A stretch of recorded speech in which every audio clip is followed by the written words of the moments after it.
Alright guys, today we're doing our top 12 tips and tricks for the Oculus Go. I wanted to show you guys some hidden features of the Oculus Go you guys may not know about, so let's go ahead and get into the video. Gaming tech, eating brekkie is the gaming tech, going for a recce is the gaming tech, techie is the gaming tech, gaming techie. Alright guys, so we're here to do our top 12 tips and tricks for the Oculus Go to help you guys out for tips and tricks that I've come across that I've seen a lot posted on, the Reddit forums and stuff like that people are always asking about. So I figure I'd give this guide to you guys so you guys, have a good look on these tips and tricks. So let's get into it. Number one that we have is, starting with the most simple one, is needing a smartphone for setup. Now, even though the Oculus Go is actually built in, like you don't need like an actual phone to actually put in here anymore, you still need an actual phone to set the thing up. So you need to download the Oculus Go software. You need to go in there and set up the Go. It's going to perform a firmware update and all that stuff.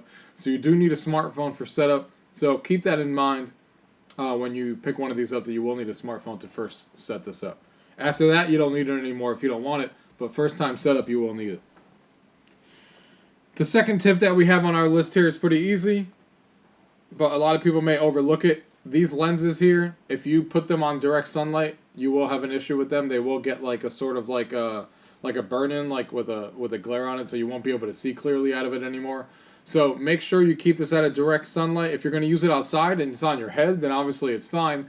But make sure that when you take it off your head, you instantly put it inside or have it completely covered from sunlight, or else you're going to damage your lenses. And there's no way to fix that at that point. You'll need a new Oculus Go if you end up messing up the lenses. So definitely keep it away from sunlight, guys. The next thing here is what a lot of people used to have questions about, especially on the forums that I used to see a lot, and that's actually turning this thing off. Now, when I first got this thing, I used to just, and I still do sometimes, when you power it on and you just press the power button or you take it off and you set it down, it doesn't actually turn off. It stays in standby mode. It stays in standby mode to, I guess, like receive updates for apps that it updates in the background by itself, or if you, which we'll get into afterwards, if you download apps to it without actually being on here but from your phone, stuff like that. So it stays in standby mode. But if you actually want to power the thing off completely, you would hold the power button down, hold it down for about 10 seconds, you'll see the actual light turn off, and then that way it will actually turn the unit off. And one of the reasons that you would want to do this, to actually turn it off for sure, is because it does save battery. If I were to have this fully charged at 100%, overnight at say 11 o'clock at night when I went to sleep, I left it there and I left it on standby mode, and I went to work at like 6:30, 7 o'clock or whatever it may be, 8 o'clock, and I went and took it off the charger, then, or not off the charger, but I just took it out and I wasn't charging overnight, it would be like 7 or 8% less than what it was at before. So it'd be at like 92-ish% from being on standby mode for the past, whatever it was, 6, 7, 8 hours. So something to keep in mind. It does save some battery life if you're not going to use it for an extended period like that. But if you're not, leaving it in standby is good too, because you could just, it's easily, if it's in standby mode, the way that it actually works is it's detecting motion. So a lot of the things that people used to do is that, like, they would turn it in standby mode and then it would detect motion by someone accidentally moving it or something, and it would turn back on. That's because it's detecting the motion, so it's feeling for that to turn itself back on. So something to keep in mind. Don't touch it if you want to leave it in standby mode, because if it hits anything or anything, it's going to turn right back on again. The next thing on our list is something that I would like to go over here real quickly, and that's how to record videos for anybody here on YouTube who wants to know how to record their videos.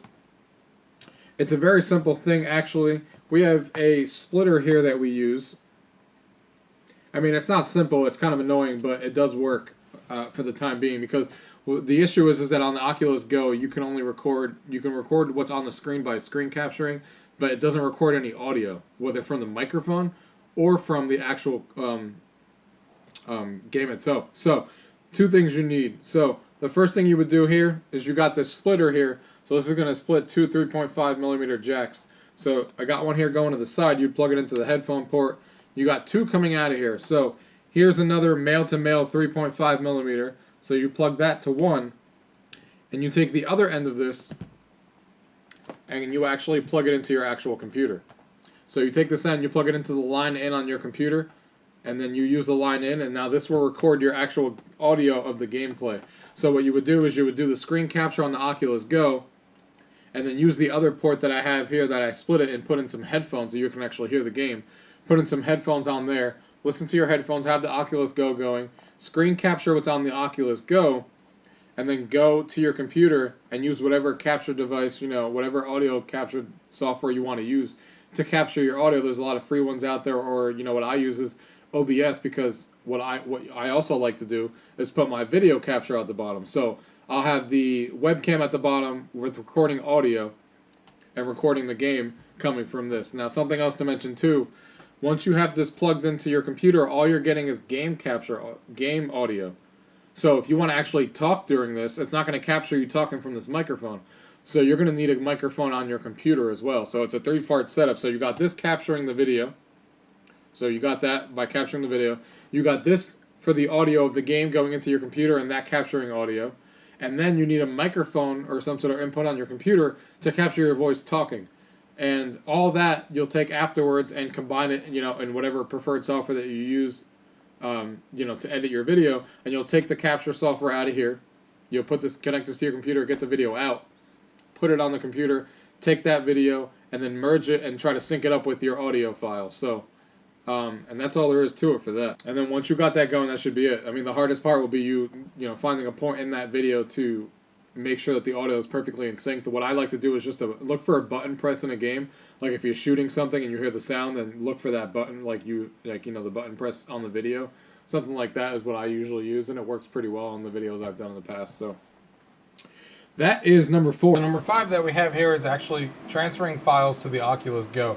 Now, the reason that this one's a little bit tricky, that took me a couple of minutes to figure out the first time, is so you got the USB plugged in, it goes into obviously the computer. That's no issue. And then this pops up. So you got the VR headset folder that shows up on your computer. So you would think that the VR headset, there's nothing in here though, the files are all empty. Well, there's a reason for that. You actually have to pick up this headset, pick it up, put it on, and use the controller, and it's going to pop up saying, do you want to allow access for files on your computer? Once you do that, this now pops up on the VR headset. So now you can see how much free storage you have, and now you can click on here and actually access the files. And if you want to actually put your movies in here, this is where you put them. They got a movie folder already. If you want to access your actual Oculus screenshots that you've taken, you click on Oculus, and video shots and screenshots will be sitting here. And that's where you will actually find your video and screenshots you've taken on the Oculus Go to transfer them out if you've recorded any footage. Alright guys, so number 6 here is actually how to sync an Xbox controller. Now the first thing we need to make sure you guys understand is how to actually differentiate between the Xbox One controllers, because one has Bluetooth and one does not. If you look here on the left hand side, that is the one that actually does have Bluetooth on it, and you can see the design difference. The design here at the top is actually going through the Xbox symbol there at the top, so it's actually flowing through, and you can see on the right hand side it kind of cuts. See here how the top portion is, the design's going all the way up to that portion up there. That means that it has Bluetooth. Over here you can see the design stops right before it. So you can see the design difference. That's how you can tell that the right one is not Bluetooth. That's one of the original controllers, has no Bluetooth, and the one on the left does have Bluetooth on it based on the design. Another way you can actually tell is if you look at the back of it. This one, you can see the cut and how that's made and how much bigger that top portion is, and how the old one does not. Let's see how much shorter that cut is. That is basically what the differences are. You can see the bottom one is the one with Bluetooth based on the design, and the top one does not have it. And that's how you could tell which one is which. Alright, so once you actually have the Xbox controller that you know you need, all you need to do is you take your controller, you turn it on. If it's been paired before, like mine has, it's just going to be in regular, trying to pair it to the previous one. But we haven't done that with this yet, so in this case we would hold down the pairing button at the top. You see now it's blinking faster, so it's now in pairing mode. So now you go into the Oculus app on your phone, you click on settings, you click on Oculus Go headset, you wait a few seconds for it to say, it's connected to your headset. Then a controller option appears, you tap on controller, and in a few seconds this will pop up and say Xbox controller on your Oculus Go application. You click on it and it connects, and that's it, you're done. And that's basically how simple it is to pair an Xbox controller to an Oculus Go. Number 7 here is actually how to check how much storage space is actually available on your Oculus Go, because they haven't made it very easy yet. So there's 2 current ways that you can do it. You could do it the more complicated way, which I kind of already showed you, which is taking the Oculus Go headset, plugging it in via USB to your computer. once you have it on your computer, it's going to show you the available space like you saw mine previously in the video. If you want to check out what you actually have on the Oculus Go on your head, what you need to do, the only way to do it currently is to download an app called Jurassic Park Apposaurus, I believe is what it's called. And if you download that application, it will actually, it's only 40 megabytes, so the application's really small, and it's a cool app anyway, but the application's small, it's only 40 megs. And that will actually tell you how much space is available on the actual device currently. That is the only app I know of currently that tells you how much space is left once you download it. So those are the only two options I know of currently to actually check how much space is available. One on the Oculus Go headset, and one if you have it plugged into the computer. So that is number 7. Alright, so moving on to number 8 here is actually the cleaning cloth. Now, the reason that this is important is I know a lot of people, even for their phones, they'll just, if they're in a hurry, they got their phone, their iPad, they take their shirt, their white t-shirt or their hard shirt, and they just start wiping the screen.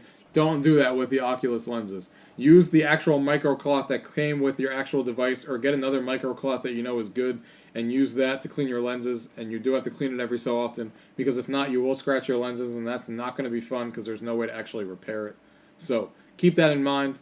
Once you scratch it, you're screwed. So keep those lenses in pristine condition and use an actual microcloth. Number 9 is actually downloading games while not actually being in the headset, which is a pretty cool feature. So if you have the headset around the house, let's say it's in your bedroom, you're downstairs, you're in the living room watching TV, you could actually take your phone and scroll through the Oculus app and look through the store and stuff, hit download on an app, and as long as the Oculus Go headset is in the area, it will push it to your Oculus Go and download it, and it will be ready for you when you actually put the device on. So, and even if it's not next to you, if you're out and about, you could still download the app, and as soon as you come back into your house and you connect to the Oculus Go headset through the app, it will automatically sync all the applications you've downloaded and put them on there, so when you have it on, it's ready to go, and you got no time to waste. Number 10 that we have here is Bluetooth transmitters.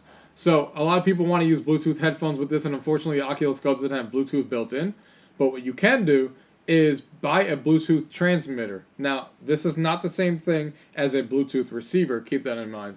That will not work. You need a Bluetooth transmitter. And I will show a picture here of one right now. So this is what you would actually use. You would plug that into the actual 3.5 millimeter headphone jack on the side, and you can use like a Velcro or something like that to tape it to the top. And now you can actually use it. And I don't personally use one of these myself. That's why I'm not showing you one. But all the people on Reddit and stuff that have used it all say that there's no delay or audio issues or anything like that with using this Bluetooth transmitter or anything like that. So you should be, the sync issues are perfect, so you shouldn't have any issues. And that way you can actually use your Bluetooth headphones with your Oculus Go. So that is getting Bluetooth to actually work. It's a little bit of a workaround, but it does work if you guys want to go that route. Alright guys, so number 11 here is how to change your Oculus Go background. So there's been a lot of confusion on this. So if you're actually in your library and you click on environments, that will actually let you easily change your environments, and you can see all the presets here that Oculus already has on here. So you can see here some of the ones that they actually have in here. You just click on it, it asks you would you like to set it as your background, and now you can see that we're in the background that we just chose. So all you got to do is go to library on the bottom again, click on environments, and then that's how you change your backgrounds. And number 12 here, the most important one actually, is how to watch 360 videos from YouTube. This is a really good feature. You can actually, even though there's no native YouTube app support, you can come in here and go to youtube.com, and it still works pretty fairly well with 360 videos on YouTube and 3D videos. You tap here on the side on the main YouTube, you scroll down a little bit here, and you click on 360 video, and these are going to be the 360 videos that are going to show up from YouTube that are up on here now. And like I said, it actually works really well. It brings the virtual reality tab up. You got some options in here. Some of the quality of the videos obviously will be better than others, depending on who created the video on YouTube and how they film their stuff. The better their camera, the better the quality of the video. But it's still really simple to do. This opens up, and you make sure that the quality is obviously set to the highest possible that they have currently set on their video, just to make sure you're getting the highest resolution. And once you have that set there and you see that it's set to 1080p, that's the highest that this one has, you go and full screen it. And when you full screen the video, you see that now that you got some options on the bottom. You could do the 3D, the side-by-side, 360 3D, and all the other options depending on what the video is like. So this is a 360 video of these guys, and that's what they did for this video. So it's a really simple thing, but it's a really powerful thing. There's a lot of good 360 video content on YouTube. So I think it's something you guys should definitely know about and check out if you haven't already.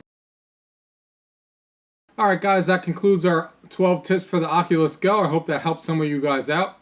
If you guys have any questions about anything you've seen, or if you want to ask me anything about the Oculus Go tips, go ahead and leave your comments below, and I'll definitely answer those for you guys. Other than that, guys, thank you guys for watching. Till next time. Gaming techie is the gaming tech, gaming techie, gaming tech. Eating brekkie is the gaming tech, going for a recce is the gaming tech, gaming techie is the gaming tech, gaming techie.